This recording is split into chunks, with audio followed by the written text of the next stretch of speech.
Well, hello. It's lovely to be here. Thank you to the organisers and to Valerie for chairing and my fellow panellists. I just want to situate myself a little within this discussion. I'm a practice-based researcher. However, I spent most of my teaching career teaching fashion history, theory and writing. I'm also talking from the perspective of someone who was both educated and works within the UK education system.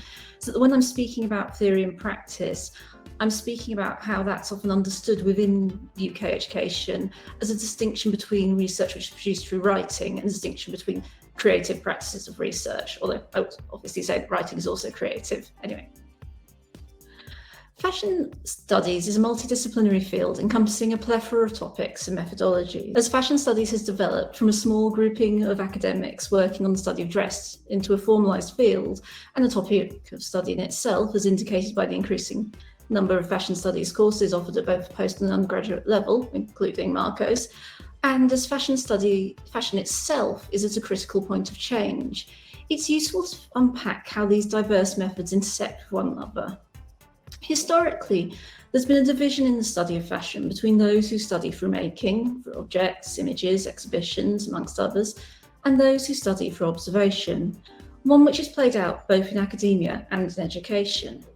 However, I would say that the embodied turn and attendant reorientation of the field has revealed the porous nature of these divisions, that ways that in fashion thinking, theory and practice are often entwined. In the context of current attempts to define and formalise the field, this paper thinks about the relationship between theory and practice in fashion studies, asking how practice-based methodologies in particular intersect with and expand upon current concerns about embodiment, tacit knowledge, and the sensory experience of dress. Fashion, both as a system and a bodily material language, has often been understood as a series of perceived binaries, inside-outside, fashionable-outmoded, designer-client, old and new, for example. An understanding which is also apparent in the distinctions made between theory and practice. These binary categories are often, I think, central to the ways we relate both to the dressed body and the industry, and equally how our relationships to those systems are expressed in language. Over recent years, there's been a great deal of work done to critique and challenge some of those binaries, and in doing so, create a more expansive understanding of what fashion is and what fashion should be. However, I would say that for the most part, the distinction between fashion theory and fashion practice remains, particularly, and I am talking, as I said, from the UK's perspective here, in the ways we teach fashion, distinctions which I think often hinder the expansion, progression, and criticality of the field. The distinction between theory and practice in fashion studies is often positioned as a historical fact, fashion theory having its roots in the humanities and social sciences, and fashion practice originating in vocational or industry-based studies. However, we know the history of the field is much less straightforward. Early fashion historical research often including practices of making and remaking clothes, embodied knowledge as a central part of that research, something which is currently seeing a real resurgence in the field, with work including that of Evelyn Welsh. This is an image from the Early Modern Network's rough making workshop from about 15 years ago, and also people like Serena Dyer and Hilary Davidson. Equally, social science research is, as you mentioned, located in doing rather than observation alone, particularly in practices such as participant observation, object-based interviews, and perhaps most obviously in those who use autoethnography. So that in many ways, I would say that all fashion research is practice-based, that whether you are leafing through pages of a book in a library, handling garments in an archive, or standing on a street engaging in fieldwork, you are taking part in an embodied practice, a physical and materially informed process of research. So that when we're talking about this distinction or division between theory and practice, we're in fact talking about a distinction and division between subjects and methodologies, between the particular types of practices used. And I think often, as I said earlier, between writing and making. Equally, shifts in the status and structure of art colleges, many of which have become universities, at least definitely in the UK, but I think also in other countries, has resulted in the expansion of practice-based research in the arts, and particularly fashion, of doing as a methodology for understanding what fashion is and does. Indeed, since Frayling's seminal 1993 paper on research in the arts, practice-based research has become a much more established and equally theorised area, as journals such as Working Papers in Art and Design and in our own field, Fashion Practice and Fashion Studies, indicate.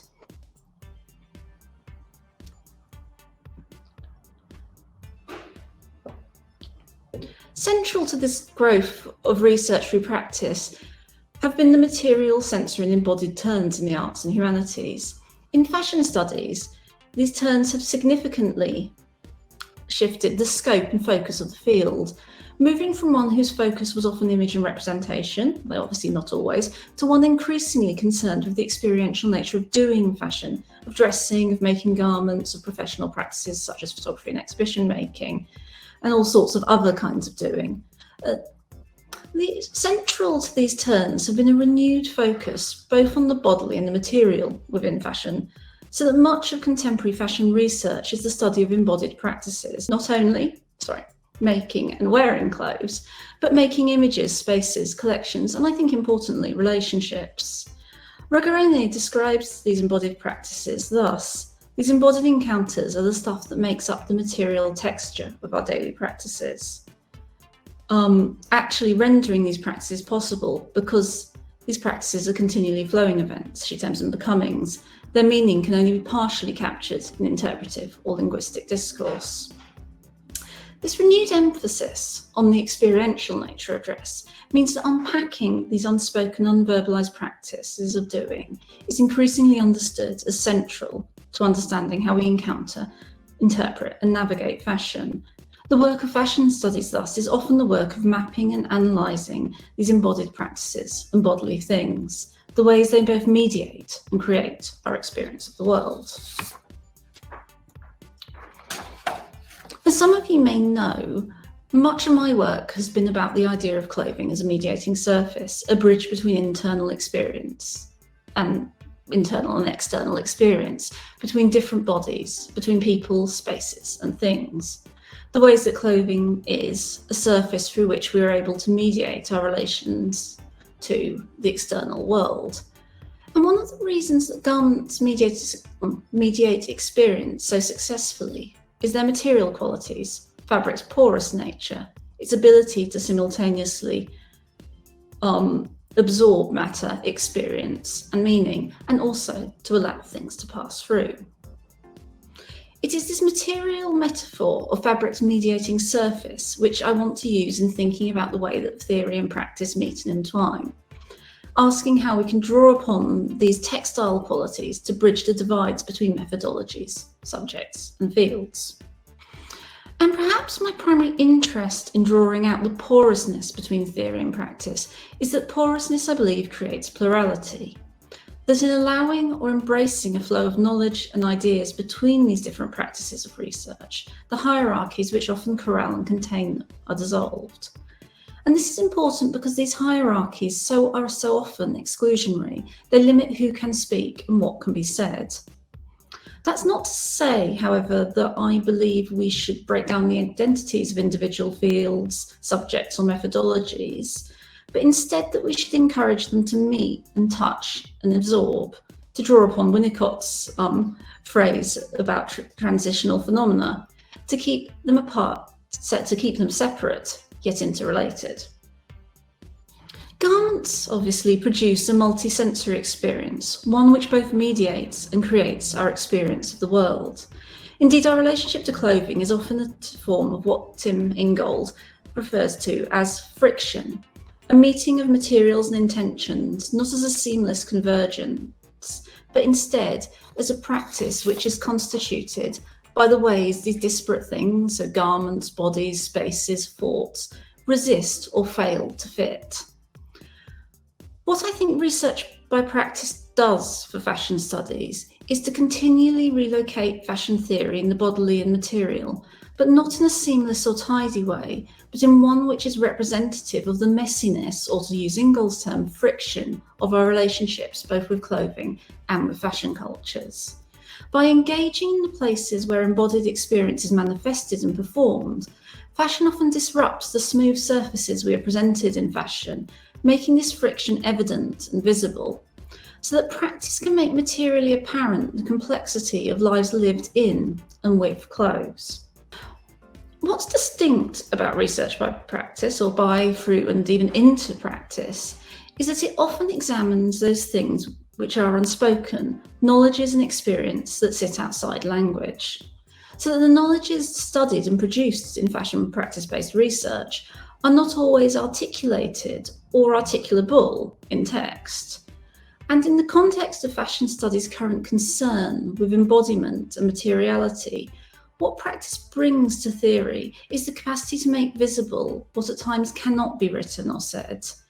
And in doing so, I think that it challenges both the primacy of language itself, but also of certain types of language and of certain ways of using language within research.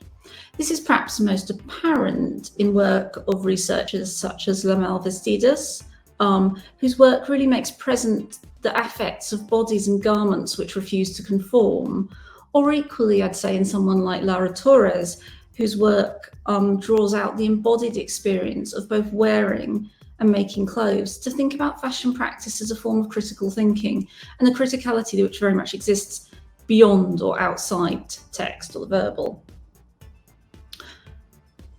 However, I think it's also completely true that this material immediacy can make fashion practice profoundly affecting, but equally the tacit qualities that are often explored and utilised in practice-based research can at times make it opaque or obscure or difficult to read. And here I think theory can make visible or apparent what is obscure in practice, whilst equally constellating or contextualising it within broader networks of knowledge. By allowing theory to locate practice within both our own and other fields, we place it in dialogue with other ways of knowing and articulating the embodied experience of dress.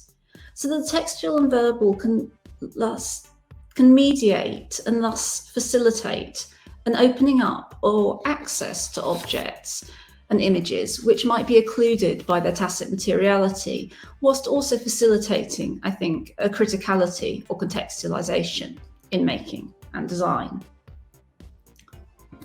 Centrally, I think we need to view both theory and practice as mediators, as tools which allow us to interpret, capture, and make visible the embodied and material nature of the world. Just as garments mediate experience, so do theory and practice. They filter, transpose, and in doing so, absorb. If we think of and position them as equal but different tools for understanding our complex and ever-changing field, then what we have to hand is an expansive toolkit which allows us to navigate both the material and the conceptual, what is visible and what cannot be seen. And in drawing out this toolishness, which apparently is not an actual word, I was told this morning, we should place theory and practice alongside one another, not as opposing, but complementary and integrated tools. One way I think we can achieve this, something I think that Marco was talking about earlier, is by deploying and teaching both critical making and creative or materially informed writing. I think through locating writing in the material, we can better understand text-based research as creative, subjective, and embodied practice, one that must continually speak to and respond to the material world. And equally, by embedding theory at the centre of the ways we both teach and create practice, the outcomes of practice-based research are from the start developed in the context of and in dialogue with broader fields of knowledge. In turn, what I suggest is that we must iteratively and reflexively use theory and practice to mediate each other, each locating and making visible what is hidden or even absent in the other. Not as exegesis or illustration, but instead like the garment as a porous but only ever semi-permeable surface, so that each time we use one to mediate the other, some of what passes through is retained. And over time, if we continue to use theory to mediate practice and practice to mediate theory, more and more of each practice's strengths and knowledges will be left behind. In doing so, we might facilitate a more fully realised embodied turn in fashion studies, one which I believe is both imminent and necessary to push forward the field, both because it breaks down the silos which corral practice and theory, but also because I think it locates the researcher, their subjectivity and their embodied experience at the centre of their research. Thank you.